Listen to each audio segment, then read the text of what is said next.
for that next great rage game? If you answer yes, check out my review of Blow and Fly, coming up next on Mumbles. Hi everyone, Mumbles here. We have all seen these rage type games. Over the last couple years, the genre has really grown. They're these games that basically are created to cause you to rage out. They make you angry. They make you sometimes want to, do things. They make you want to break things. They're tough, hard games. We've all seen people freak out over them. And today, on today's episode of Mumbles, I am bringing you one of those games. We are reviewing Blow and Fly. Let's get into the description. Description-wise, this game reads, take the role of a blowfish and explore physics-based puzzles that require you to move and aim in tandem. There are two ways to traverse the levels in Blow and Fly, rolling and blowing. You can roll along the floor and blow water out of your mouth, thus launching you in the opposite direction. Every time you hit the floor, you regain a small amount of liquid, just enough to get yourself into the air again. Utilize this ability to avoid hazards such as pitfalls or spikes, and make good use of jump pads, gravity switches, keys, and water drops to reach each watery safe haven. At the time of this review, this game is available for PC, PlayStation 4, Xbox, Nintendo Switch, PlayStation 5, and Xbox Series X for a price of $4.99. I'm reviewing this thing today on the Xbox Series X.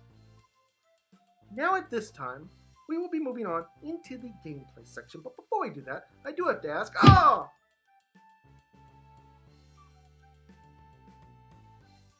Thank you for that, Mr. Fish. Let's move on into the gameplay section. We now move on into the gameplay section, and gameplay-wise, I think we kind of all know what this game is and how this game is going to play. Basically, in this game, it's a platforming game. You want to get from point A to point B. Now, in order to do that, you play as a little blowfish who basically has the ability to roll and shoot himself in certain directions.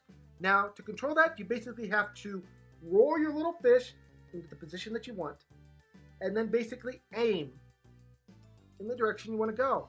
And hopefully, you make the right decision. Now, to aid you in that, they do have kind of a preview that you can shoot out so that you can see where you're going to land and see where it's going to go, which does help reduce the rage a little bit.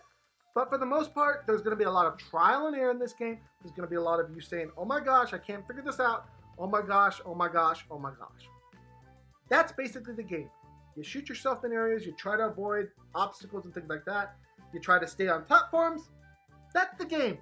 Very simple, very easy to understand. We now move on into the cons, and the first con is that this game wants to be, or presents itself to be, something that is, airy and fun. It's brutal. It's a hard game. Even with the ability to see where you're shooting yourself, it's a tough game.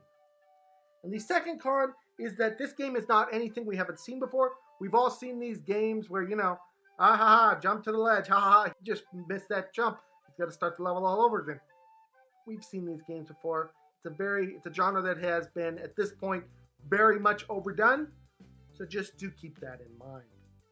Moving on into the scores section, I gotta say, Blow and Fly, it's not a bad game, but it's also a game type that we have seen so many different variations of that, in my opinion, in order to be, truly great in this genre, you gotta do something spectacular to stand out. Now, they provided us with that, that preview shot that I'm talking about. They provided us with, secrets and things like that in this game.